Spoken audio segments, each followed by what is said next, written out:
together, we stand a chance.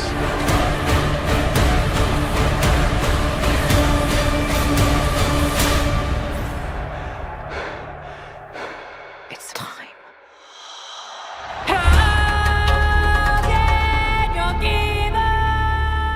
Greetings, so this may concern. Christian Aguilar here, back with another movie review. And in today's movie review, I'm going to be reviewing 2021's Dune, directed by Denis Villeneuve. Now, you might know this director from other movies such as Blade Runner 2049, Prisoners, Enemy, Sicario.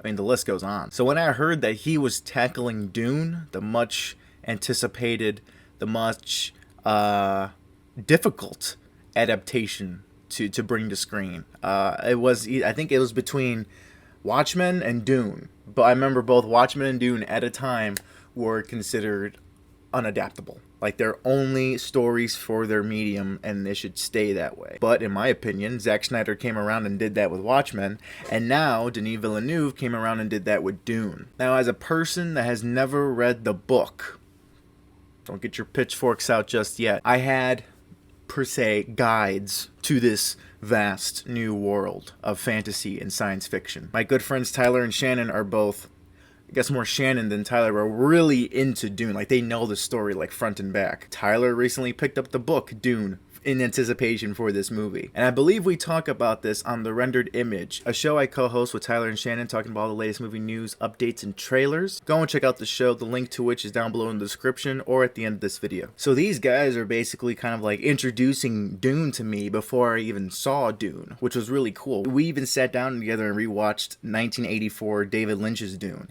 And I thought that was not the best. It was fun to watch with a group of people. I think that movie is fun to watch with friends, not by yourself, unless you're really into the source material, I guess. But I feel like that was a movie that I had to grow up with.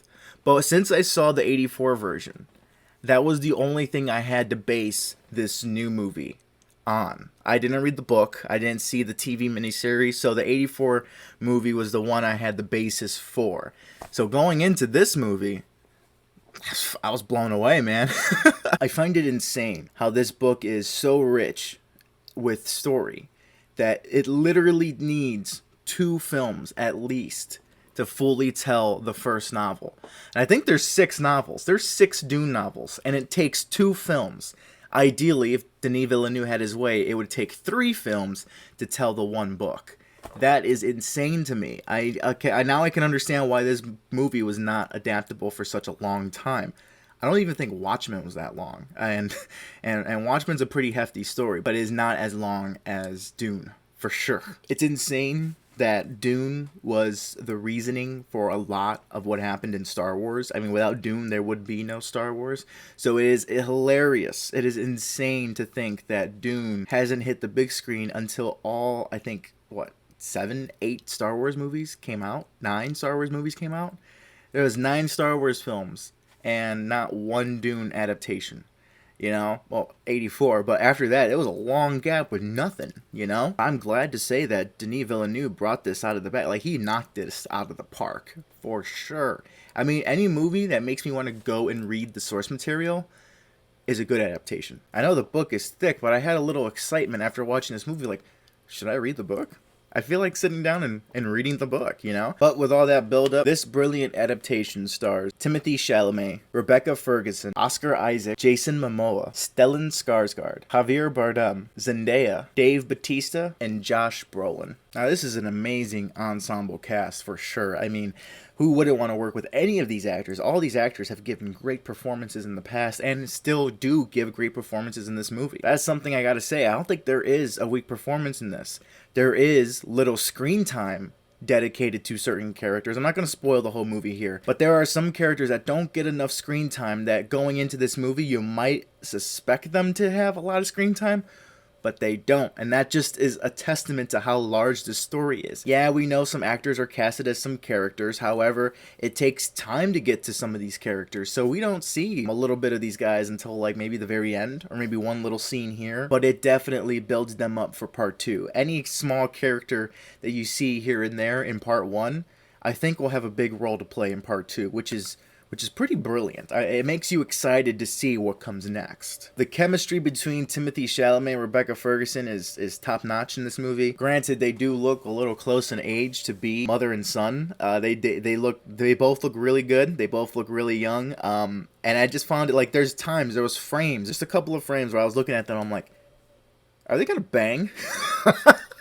Like, I know they're mother and son. Like, that's disgusting, but I mean, their chemistry, man. It's just like their chemistry felt so good that I felt like they were love interests so much so, you know? And maybe that was just me. Maybe I was reading it wrong. But, man, like, chemistry was a little too good, if you ask me.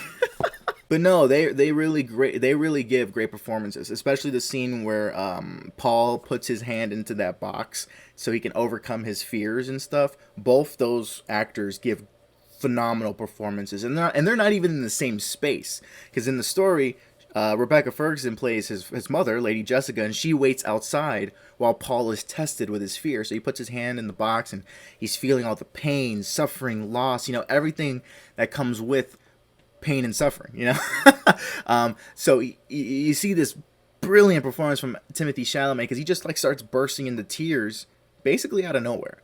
And same thing with Rebecca Ferguson. She feels Paul's pain. She feels his suffering. That's her son. So of course she's gonna like mirror his emotions, and she does. And it's just so cool to see the scene cut back and forth between them.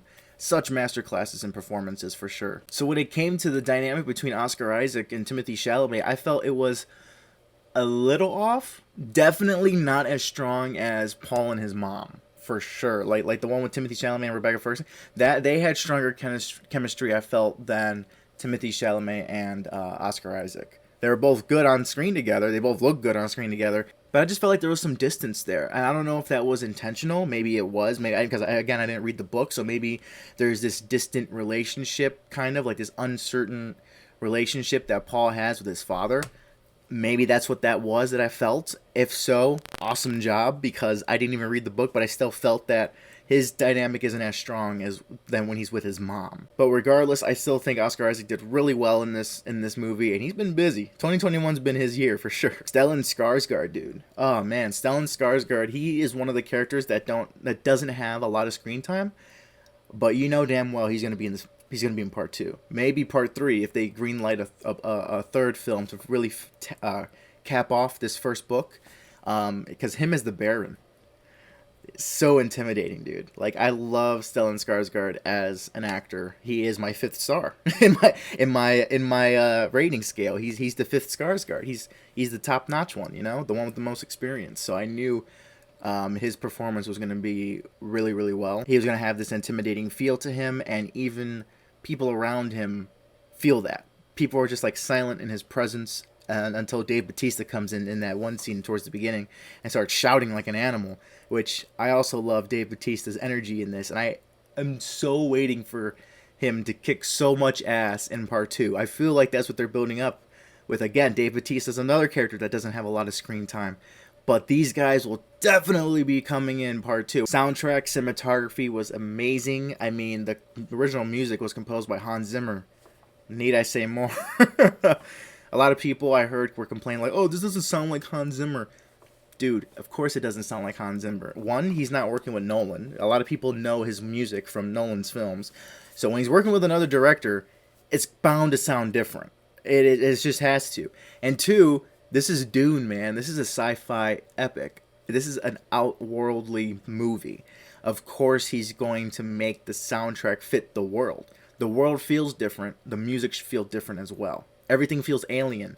That's what this sci-fi movie is. So I don't know why people were like, they were thrown off by that, and I found that hilarious. So with all of this being said, what is the rating I give Dune? Is it 5? Because Stellan Skarsgård's in here? Is it a 5 out of 5 Skarsgårds? I don't think so. No, I think it is a solid 4 out of 5 Skarsgårds, for sure. Remember, this is my personal preference. This is how much I like the movie, you know? Like, this movie could have been absolute shit, but if I love this movie, I'm gonna rate it 4 out of 5, yeah? So, that is it for today. Thank you so much for reaching to the end of this video. What did you think of Dune? Have you seen it? Have you not? Please let me know down below in the description. Oh, and by the way, I saw this on HBO Max. I didn't go out to the theater to see this, and I still enjoyed myself, so That's saying something. I drove my speedboat in my bathtub, and I still had one hell of a time. So, did you see Dune on HBO Max or in theaters? Let me know your experience down below. Please like, share, and subscribe to support this little side hobby I am doing. Again, The Rendered Image every Thursday and Sunday nights, a show I co-host my good friends Tyler and Shannon, the link to which is down below in the description or on the top right hand corner right here. I hope you're all safe and well out there, and I'll see you all in the next one. Take care.